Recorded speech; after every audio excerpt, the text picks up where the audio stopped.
Ribuan warga di kawasan Taman Nasional Tesonilo, Pelalawan Riau menolak direlokasi dan merusak sejumlah fasilitas. Sebelumnya rencana relokasi warga untuk mengembalikan fungsi Taman Nasional yang telah berubah menjadi kelapa sawit.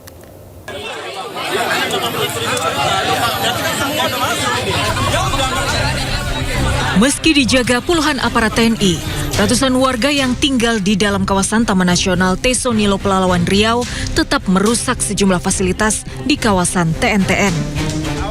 Warga mencopot pelang nama pintu masuk kawasan TNTN di Dusun Torojaya, Desa Lubuk Kembang Bunga, Kecamatan Ukui. Besi pembatas masuk kawasan juga dicabut dengan cara ditarik truk.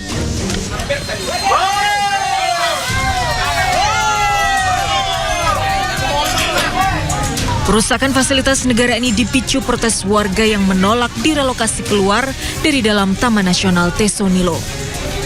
Atas kejadian itu, Tim Percepatan Pemulihan Ekosistem Taman Nasional Tesonilo telah melapor ke Polda Riau. Terkait pengembalian fungsi Taman Nasional, ya, salah satu upaya yang dilakukan adalah melakukan relokasi masyarakat dari dalam kawasan Taman Nasional ke daerah di luar kawasan Taman Nasional. Kisruh di Taman Nasional Tesonilo berawal dari rencana relokasi sekitar 7.000 warga dari dalam TNTN. Taman seluas 81.700 hektar ini akan dikembalikan fungsinya sebagai taman nasional, setelah selama ini 90%-nya beralih fungsi menjadi kebun sawit. Akibat lahan hutan yang terus tergusur sawit, ratusan gajah kehilangan habitat, mati satu persatu dan terancam punah. Dari Pelalawan Riau, Diki Kurniawan, iNews melaporkan. Institusi pendidikan bergengsi di dunia, Oxford University, menjadi bulan-bulanan netizen Indonesia karena tidak mencantumkan peneliti Indonesia dalam ekspedisi penemuan bunga langka Rafflesia hasselti di hutan Sumatera Barat. Meski telah mengunggah ulang dan mengklarifikasinya, postingan tersebut tetap diserbu netizen Indonesia.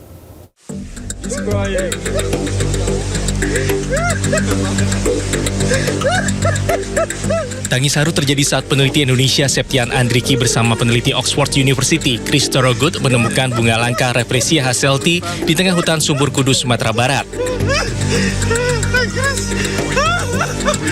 Septian, seorang pemerhati Rafflesia dari Bengkulu, terisak ketika menemukan jenis Rafflesia yang belum pernah ia lihat sebelumnya. Penantian Septian yang akrab disapa Deki selama 13 tahun akhirnya terbayar dengan melihat langsung Rafflesia hasselti.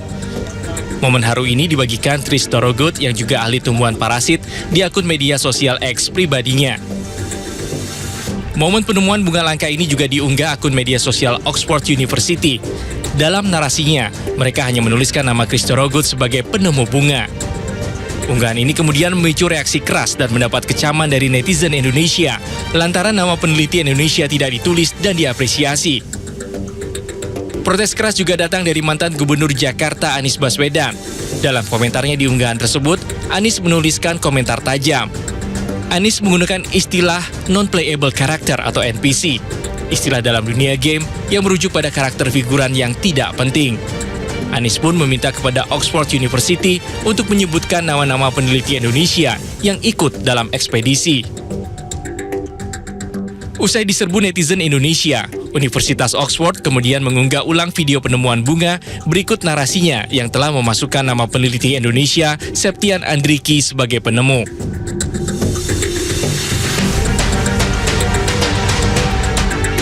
Meski telah mengklarifikasi, unggahan tersebut tetap diserbu netizen Indonesia yang terlanjur kesal lantaran Oxford menihilkan peran peneliti lokal dalam penemuan bunga langka Rafflesia hasselti.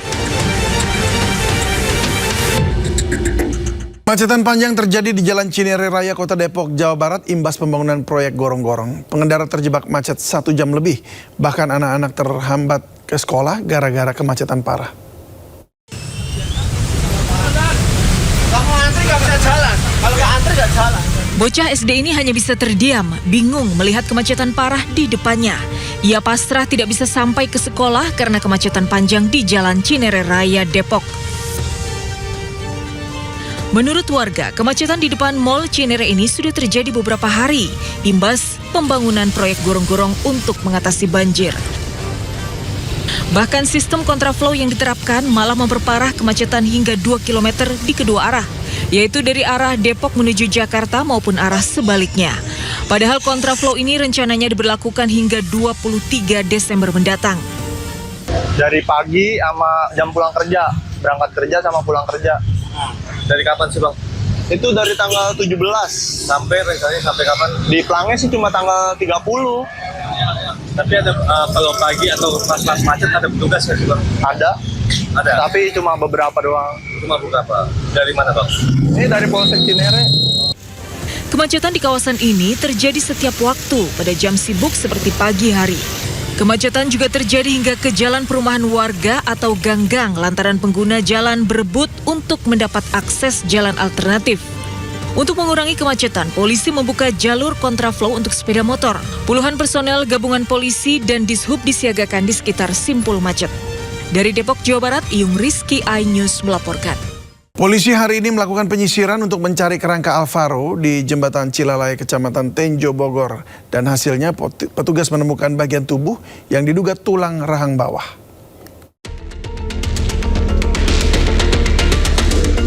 Polisi kembali menemukan kerangka yang diduga bagian tubuh Alvaro Kiano Nugroho di Jembatan Cilalai, Kecamatan Tenjo, Bogor, Jawa Barat. Temuan ini didapatkan setelah sekitar 30 menit pencarian dengan menurunkan anjing pelacak K9. Bagian tubuh yang diduga merupakan tulang rahang bawah milik Alvaro ditemukan di bawah tumpukan sampah yang tertimbun di bawah jembatan. Untuk diduganya itu ditemukan ada rahang bawah, di mana di rahang bawah itu untuk skalanya masih kecil, jadi curiganya kemungkinan itu ada anak-anak. Sehingga kami harus perlu meronsen lagi dan koordinasi dengan dokter gigi forensik. Selain itu ada bagian lain nggak Pak? Ya, untuk bagian lain masih kita pelajari dulu lebih lanjut. Masih kami dalamin lagi. Itu berapa sampel Bapak? Tadi. Kurang lebih ada 5 sampel. Penyisiran kali ini merupakan upaya lanjutan setelah polisi menemukan kerangka yang diduga merupakan bagian tubuh Alvaro di lokasi yang sama Minggu 23 November lalu. Polisi kini masih menunggu hasil tes DNA dari ibu kandung Alvaro untuk mengetahui identitas pasti kerangka yang ditemukan. Sebelumnya bocah berusia 6 tahun bernama Alvaro Kiano Nugroho ini dilaporkan hilang sejak Maret 2025. 8 bulan kemudian, Alvaro ditemukan dalam keadaan tinggal kerangka di Jembatan Cilalai, Kecamatan Tenjo, Bogor, Jawa Barat. Polisi menyebut Alvaro merupakan korban penculikan dan pembunuhan oleh ayah tirinya.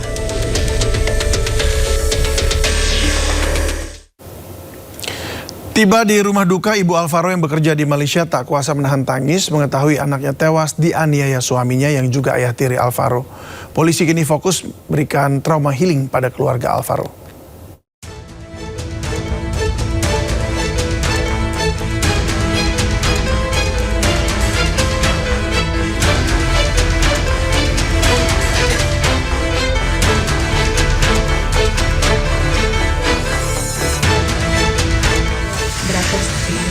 Enggak, sama sekali. Belum bisa banyak jawab.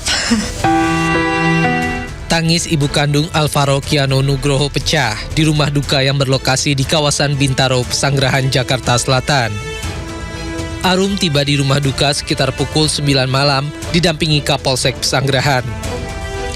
Di balik masker hitam, kesedihan ibunda Alvaro tetap terlihat.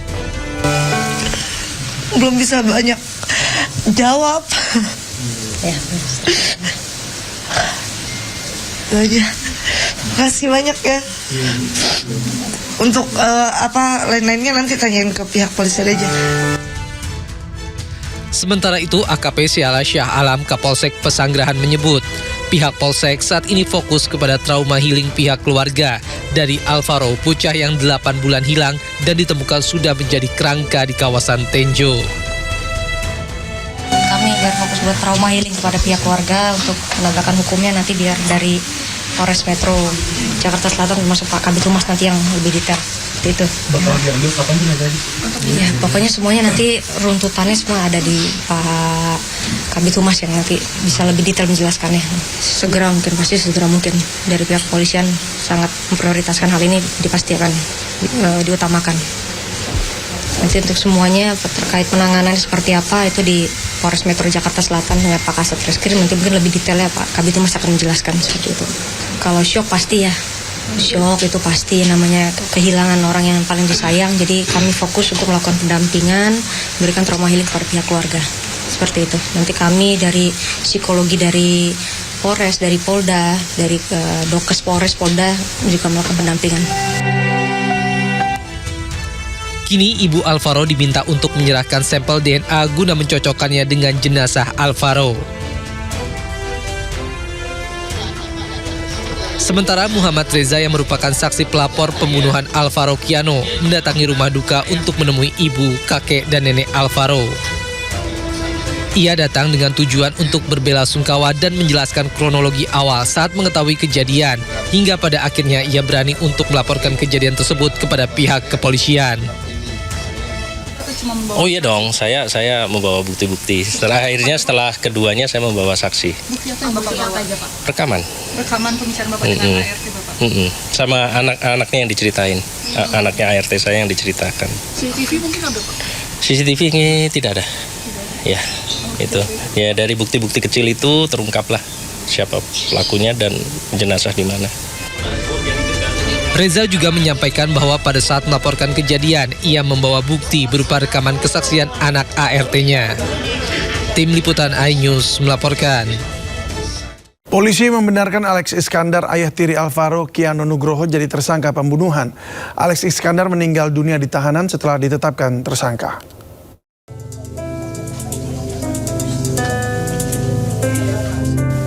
Polisi menetapkan Alex Iskandar, ayah tiri Alvaro Kiano Nugroho, sebagai tersangka atas kasus pembunuhan Alvaro. Kini Alex Iskandar menjadi sorotan karena disebut meninggal dunia di tahanan setelah ditetapkan tersangka. Jadi pada pukul 6 pagi hari Minggu, tersangka ini izin untuk ke toilet.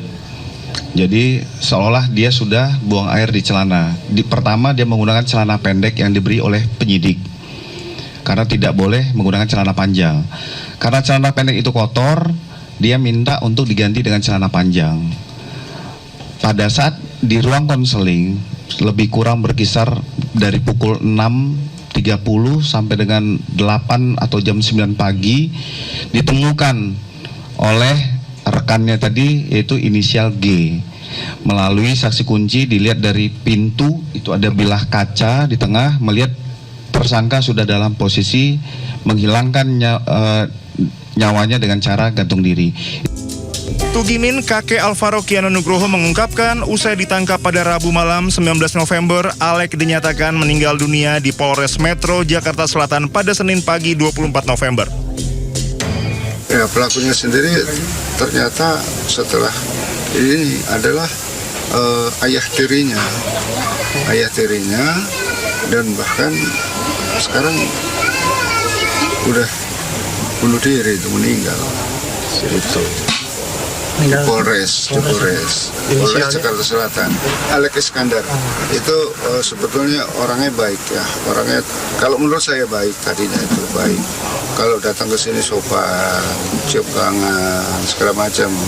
Tapi pada kenyataannya justru seperti ini, dia malah melakukan hal-hal yang mencederai keluarga saya. Sebelumnya, ayah tiri Alvaro sempat melakukan pencarian bersama keluarga ketika Alvaro dilaporkan hilang di kawasan Pesanggerahan, Jakarta Selatan. Dari Jakarta, Helmi Sajangbati, iNews melaporkan. Pemirsa, TNI Angkatan Laut berhasil mengamankan 2 kapal pengangkut nikel yang terindikasi melakukan pelanggaran di perairan Mandiodo, Konawe Utara. Kedua kapal tersebut terdeteksi KRI Bung Hatta yang sedang berpatroli. Kapal TB Prima Mulia 06 diketahui mengangkut biji nikel milik PT Dwi Mitra Multiguna Sejahtera dengan tujuan PT IMIP Morowali. Kapal kedua yakni TB Nusantara 3303, TK Graham 3303 membawa muatan nikel yang akan juga dikirim ke PT IMIP Morowali. Pihak TNI menemukan adanya indikasi pelanggaran yang dilakukan kedua kapal, diantaranya penyalahgunaan ruang laut dan tidak adanya dokumen kapal maupun dokumen muatan yang sah. TNI Angkatan Laut mengawal kedua kapal menuju Lanal Kendari, penindakan sesuai aturan yang berlaku.